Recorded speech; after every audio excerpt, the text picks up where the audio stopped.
Esto cambiará tu cerebro para siempre. Inteligencia emocional. ¿Cómo controlar las emociones? Joy Dispenza. Tenemos 3 cerebros que nos permiten pasar de pensar a hacer y hacer. Cada cerebro es una biocomputadora individual con su propia anatomía y sus propios circuitos, su propia fisiología y química, e incluso tienen su propia historia, así como su propio sentido del tiempo y del espacio. El primer cerebro es el neocórtex. Es el cerebro más nuevo en la evolución. Es una estructura en forma de nuez que se asienta en el exterior con todos sus pliegues y valles. Es el más nuevo, el más evolucionado y altamente especializado en los seres humanos. Justo debajo del neocórtex está lo que se llama el cerebro límbico, el cual es el cerebro químico, el cerebro emocional o el cerebro de mamífero.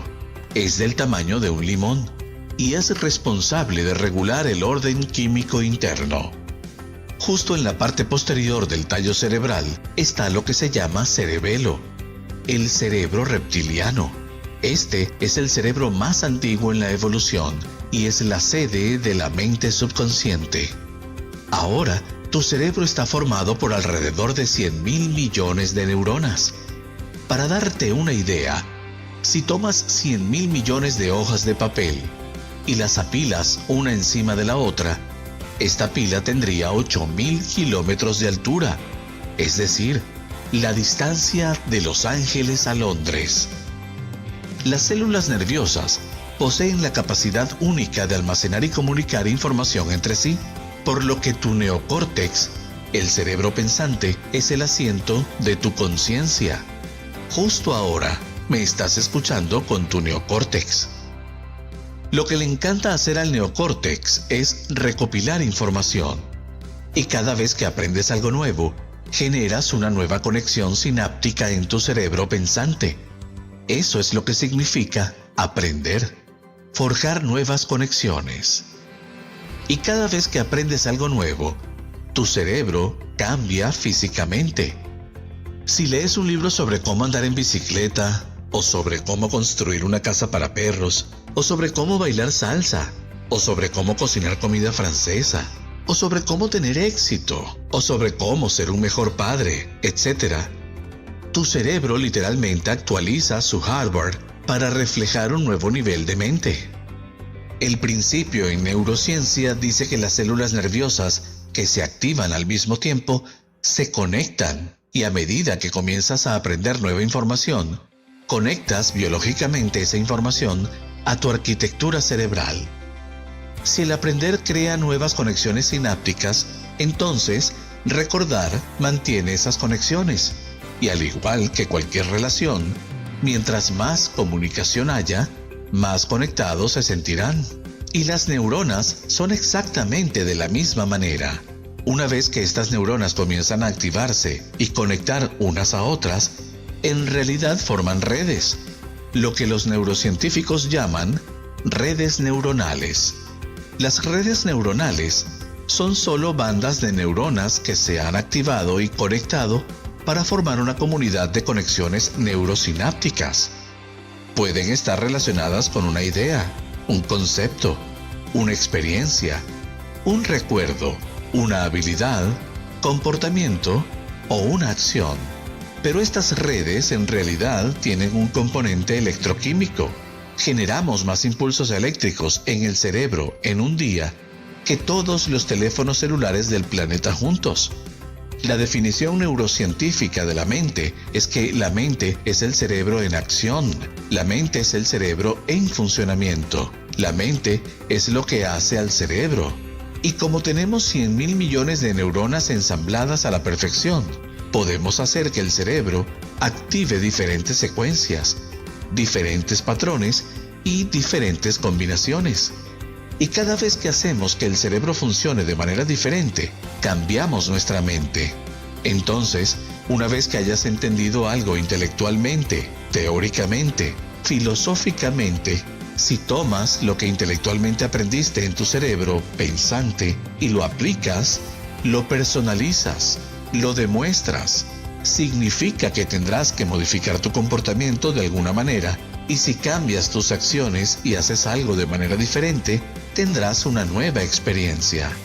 Cuando estés en medio de una experiencia, todo lo que ves, hueles, saboreas, sientes y escuchas es información vital que tus 5 sentidos recolectan del entorno. Cuando comienzas a procesar toda esta información y la mandas rápidamente a tu cerebro, las neuronas empiezan a organizarse en patrones, y en el momento en el que esas neuronas encajan en su lugar, el cerebro libera una sustancia química, y esa sustancia química se le conoce como un sentimiento o una emoción. Así que la experiencia enriquece neurológicamente los circuitos de tu cerebro, y luego produce una sustancia química que se libera en el segundo cerebro, llamado cerebro límbico o cerebro emocional, para que puedas recordar tu primer beso, tu graduación, el nacimiento de tu primer hijo, para que puedas recordar haber terminado un maratón o haber atrapado un pez en la costa de México y luego haberlo llevado a casa y cocinarlo, y haber bebido un buen vino que sabe bien, y para que puedas recordar cómo se siente la brisa del mar en tu cara y cómo se ve una puesta de sol. De tal manera que podríamos decir que fuiste modificado por esa experiencia. El problema es que no puedes recordar lo que cenaste anoche. Eso se debe a que la rutina adormece el cerebro. Un gran ejemplo de esto es que la mayoría de los estadounidenses pueden recordar exactamente dónde estaban el 11 de septiembre del 2001. Pueden decir con quién estaban, en qué momento del día y qué estaban haciendo. Podemos decir que cuando estaban en medio de ese momento o esa experiencia, todo lo que estaban viendo y escuchando cambió su estado químico interno. En el momento en el que te sientes internamente modificado de alguna manera, tu cerebro se activa y empiezas a prestar atención a quien sea o lo que sea que causa eso. Ese evento por sí mismo se llama un recuerdo. Ahora, digamos que lees el libro del perdón o la compasión del amor incondicional, y que el libro te inspira tanto que decides leerlo 2 veces. A medida que repasas, contemplas y reflexionas esta información en tu mente, comienzas a hacer que esas neuronas formen redes que reflejan un nuevo nivel de mente. Luego te encuentras en la ducha pensando en ello.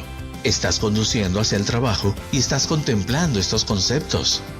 Comienzas a hablar con tus amigos sobre lo que aprendes y empiezas a desarrollar relaciones a largo plazo en esas neuronas. De repente, te estás moviendo por tu oficina diciendo cosas como: ¿sabes? Necesitas ser más compasivo. Y le dices a alguien más: necesitas aprender a perdonar. Todos están impresionados con tu conocimiento. Tocan la puerta de tu oficina y te piden que los administres. Y de repente les estás resolviendo los problemas a todos. Y las cosas están yendo realmente bien. De repente estás conduciendo a casa desde el trabajo y recibes una llamada en tu teléfono celular y es tu cónyuge diciéndote que se le olvidó mencionar esta mañana que hoy es el cumpleaños de tu suegra y hay una cena para celebrar. Entonces te detienes a un lado de la carretera y piensas: odio a mi suegra. Ella hirió mis sentimientos hace 10 años. Cuenta las mismas historias una y otra vez. Y comienzas a recordar que tienes algunos momentos del pasado con tu suegra bastante estresantes que te marcaron emocionalmente. El estrés es cuando tu cuerpo pierde la homeostasis, cuando tu cuerpo se desequilibra. Cuando ves un león, comienzas a activar un sistema nervioso primitivo, pero no necesariamente tiene que ser un león. Podrías producir exactamente el mismo efecto si ves a tu suegra. Ahora vayamos a un paso más allá. Ni siquiera tiene que ser la apariencia física de tu suegra. Puedes empezar a pensar en ciertas cosas y activar la respuesta al estrés solo con el pensamiento. Tu cuerpo es tu mente inconsciente. No conoce la diferencia entre la experiencia real, que produce la emoción, y la emoción que fabricas solo con el pensamiento. El cuerpo cree que estás viendo esa experiencia. Cuando el cerebro límbico comienza a mezclar neuropéptidos, empieza a activar los centros hormonales y con eso obtienes una ráfaga de energía para prepararte para este evento, sea real o imaginado. Y en el momento en el que esto sucede, eres modificado de alguna manera. La reacción de lucha o huida del sistema nervioso hace que tus pupilas se dilaten, que tu boca se seque un poco y de repente tu frecuencia cardíaca y tu frecuencia respiratoria comiencen a cambiar y envía sangre a tus extremidades. Así que ahora estás preparado para luchar contra tu suegra o no llegar nunca a la cena. Es quedarse y correr o quedarse y pelear. Lo que una vez fue altamente adaptable, de repente ahora es inadaptable, porque cuando activamos la respuesta al estrés y no podemos apagarla, nos encaminamos hacia las enfermedades.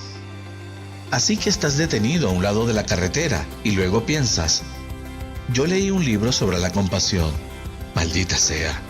Y cuando comienzas a pensar en lo que tienes que hacer, sucede algo muy natural. Comienzas a pensar en lo que estabas pensando. Empiezas a prestar atención a cómo estás reaccionando y empiezas a notar cómo te sientes. Y ese concepto de neurociencia se llama metacognición. Podemos observar quién estábamos siendo y debido a ello podemos modificar nuestros comportamientos para hacer un mejor trabajo en la vida. El lóbulo frontal es el asiento de tu conciencia.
Y es el hogar del tú y del yo. A medida que comienzas a pensar en quién ya no quieres ser, el lóbulo frontal, que actúa como un control de volumen, comienza a bajar el volumen de los circuitos en tu cerebro que están conectados al antiguo yo. Mientras el lóbulo frontal comienza a silenciar esos circuitos que están conectados al antiguo nivel de mente, ese nivel de mente ya no se activa. y así te vuelves un observador en lugar de un participante. Así, comienzas a silenciar esos circuitos. Las células nerviosas que ya no se activan juntas, ya no se conectan unas a otras. Y de esta manera, comienzas a romper biológicamente los circuitos de tu cerebro que están conectados al viejo yo y a la vieja mente. Mientras estás detenido a un lado de la carretera, piensas, ¿qué conocimiento podría aplicar en esta situación de lo que aprendí en ese libro? Y cuando comienzas a planificar tus acciones, comienzas a pensar de una nueva forma de ser y comienzas a ponerte en la ecuación. Tu cerebro naturalmente comenzará a activar nuevas secuencias y nuevos patrones y nuevas combinaciones. Cada vez que haces que tu cerebro funcione de manera diferente, cambias tu mente, porque la mente es el cerebro en acción. Y a medida que el cerebro comienza a activarse de manera diferente, produces un nuevo nivel de conciencia.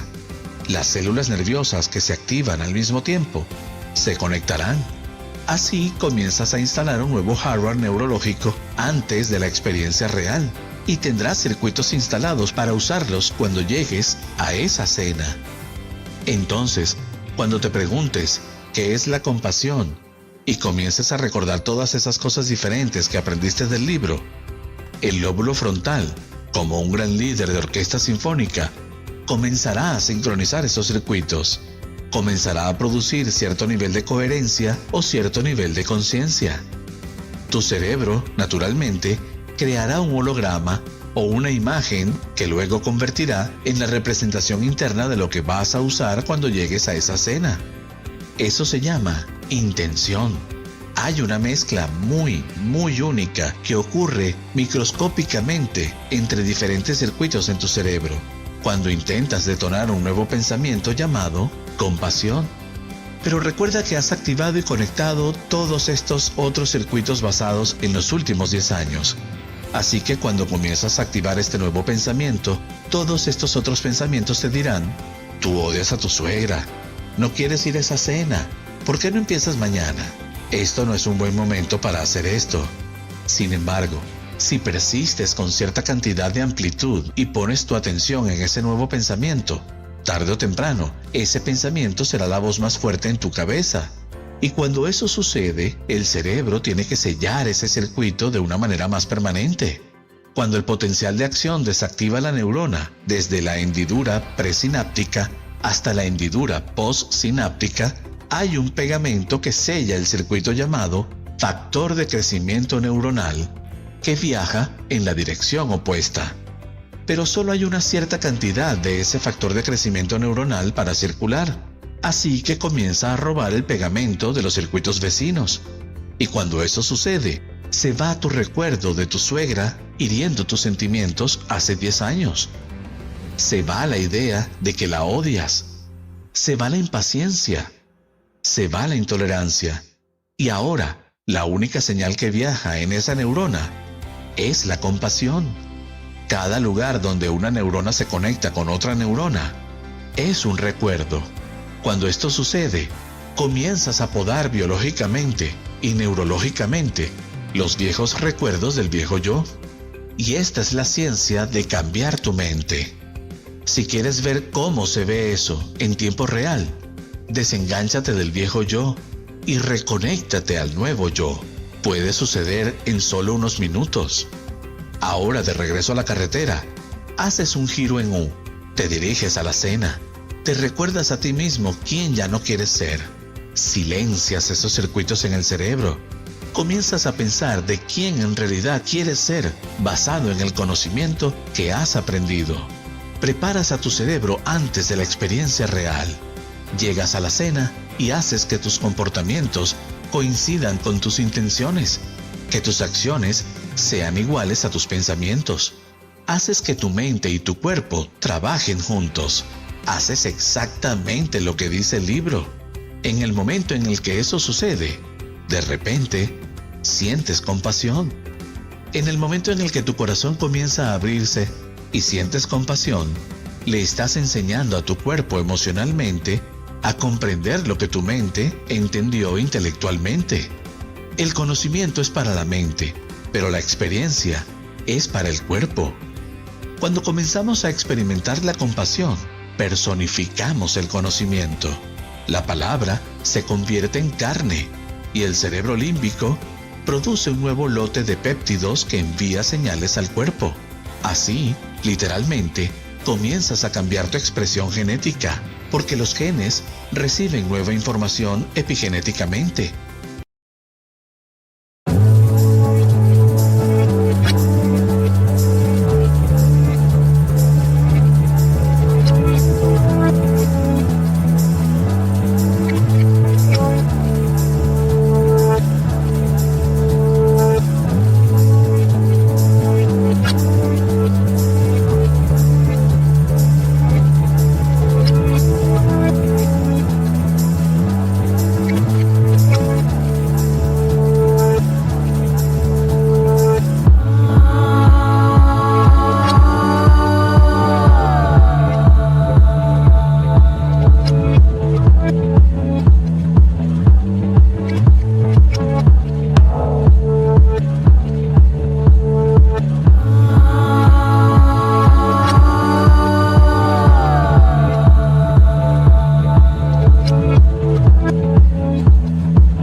Activamos genes desde el entorno. Así cambias tus tejidos, porque le das instrucciones a tu cuerpo químicamente para que comprenda lo que tu mente entiende intelectual y fisiológicamente. Pero no es suficiente hacerlo una vez.